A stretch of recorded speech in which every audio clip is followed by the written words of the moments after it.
Good afternoon, everyone.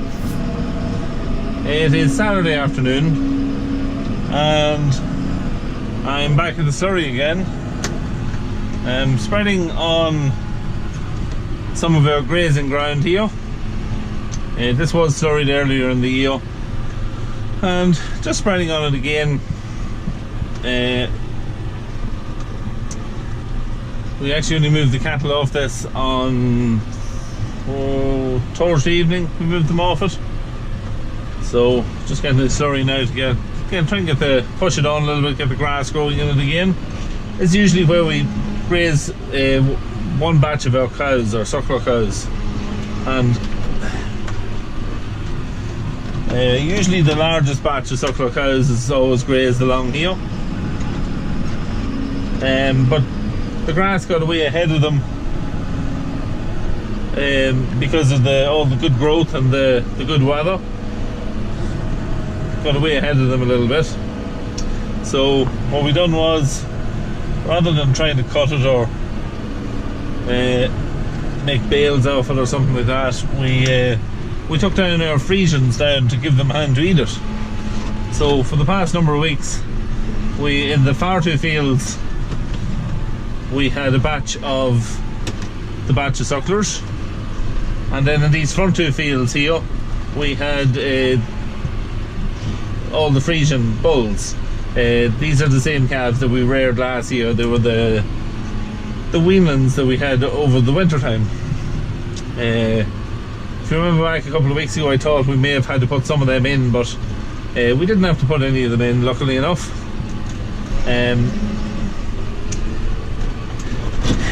Yeah, we seem to be pulling bits of grass from here and there, and just able to get enough to keep them out. Ideally, we'd like to eat them out till about the end of the next month, at the end of July, and put them in, then feed them and finish them then maybe around November. Then we'll slaughter them. So that's hopefully what we'd like to do. We didn't even think we'd have them out this long, because we were running out of grass earlier on with the cold, damp weather and the poor growing season that we had in the springtime.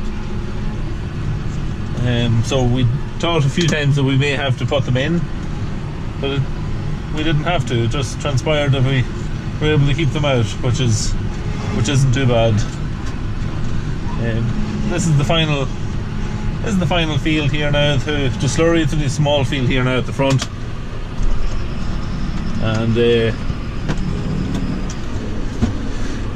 yeah, so I'd say one more load after this should more or less finish us. We had quite a bit of rain last night, so yeah, a few nice heavy showers, which will have to bring the grass on. Some more showers forecast for this evening. It's actually spitting rain now at the minute a little bit, so some rain forecast for this evening, and there's also some rain forecast for tomorrow. But overall the forecast isn't too bad. I think there's another dry spell coming next week, so maybe we might get another bit of our hay done and out of the way.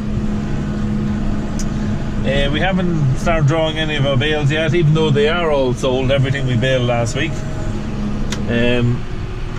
We have customers every year for a certain amount of bales, and yeah, there is some of them gone, but the majority of them are still there. We're now not going to draw them maybe until Monday or Tuesday, so we'll see how that works out. I'll take a little bit of footage when we're loading them and starting to move them. But yeah, that's next week.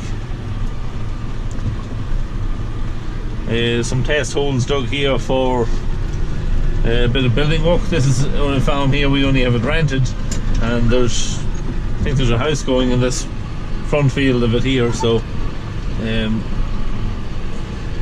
I've to drive around some of the test holes.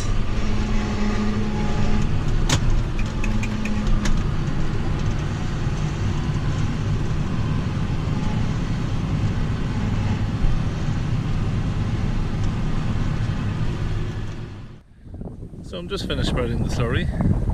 and I said I'd come out and just take a short video of the cows just grazing here closest to where I was spreading. Some very nice calves here, doing very well. Should be able to see anyone who was watching my videos back when they were getting out, around the time of calving and getting out, you should be able to see a huge difference in the size of the calves. They've done very well. This batch of cows on paper are the better batch of cows. These are the higher rated of the ICBF star rating cows. That the ICBF gives a star rating to all their cows, and we put all the top rated cows here together with our top bull.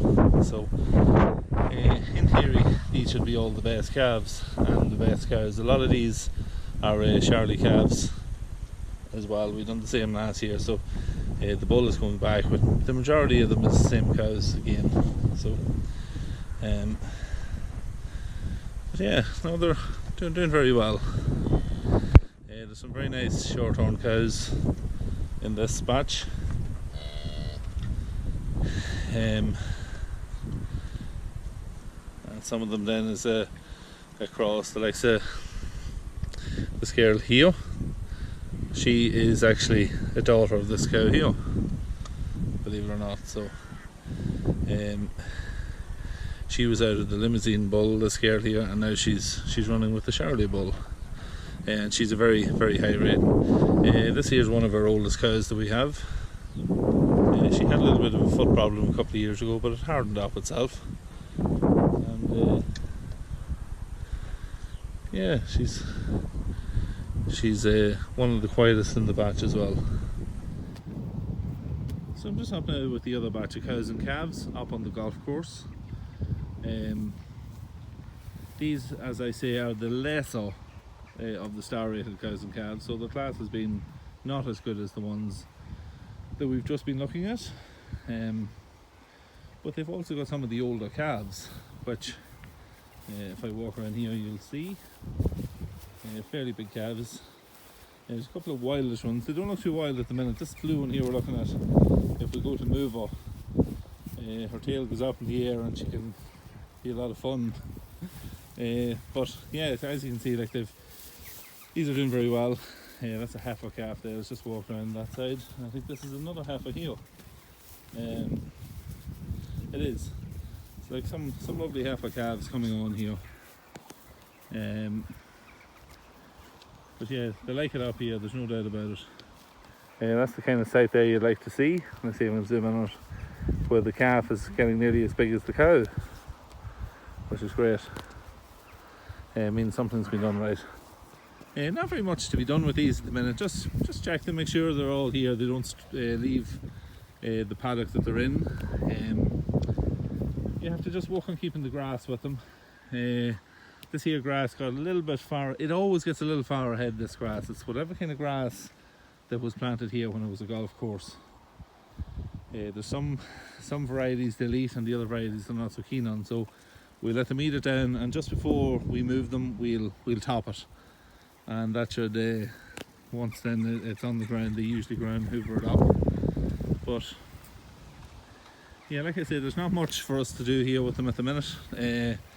Just make sure they're kept in grass, and that none of the calves or have anything wrong with them, or big pneumonia or anything like that. Sometimes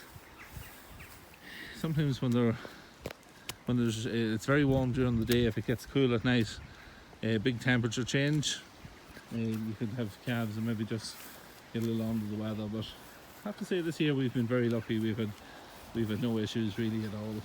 And this is a great spot for them anyway, because as I've said before, with all the trees there's a lot of shelter for them, so even if it gets cold they can go down in amongst the trees, and like it's warm down there, so it does work well.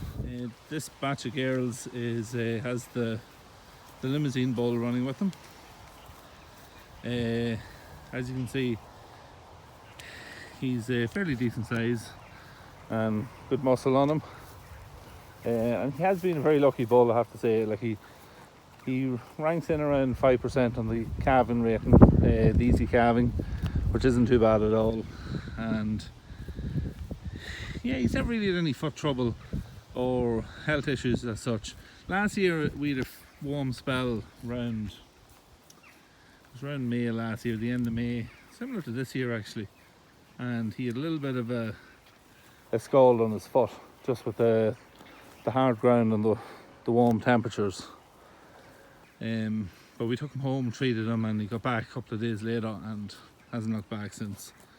But compared to the Shirley bull, the calves don't have the same performance, so that's really the only reason we're going to get rid of him or change him. Not for any health reasons as such, just for performance wise with the calves. But we'll probably change. We'll buy a bull now over the winter or early next spring, just before the cows get out, and we'll have a new bull at that stage. He's like a 2-star on the rating, which isn't high enough. We want something maybe 4 or 5 star, just to help with replacements. So the trees come in handy as a scratcher. You'll see them walking around the tree and walking around and scratching their backs and sides on it. And all the trees will all have some little bit of damage from them doing that, which they'll also eat some of the leaves off the trees as well. So I suppose you can't really blame them for that. That's really it. Had a few requests to do this kind of video over the last few weeks, and just hadn't really got time with all the machinery work that was going on. So when there was a little bit of an opening this evening, I said I'd just come and do a little video on them. So I hope you enjoyed that. Nessa C from Arizona, she was on to me a few times that she wanted to see the calves, so this is for her mostly, and everyone else who asked for it as well. So that's really it for today. Thank you very much for watching, and we'll see you in the next one.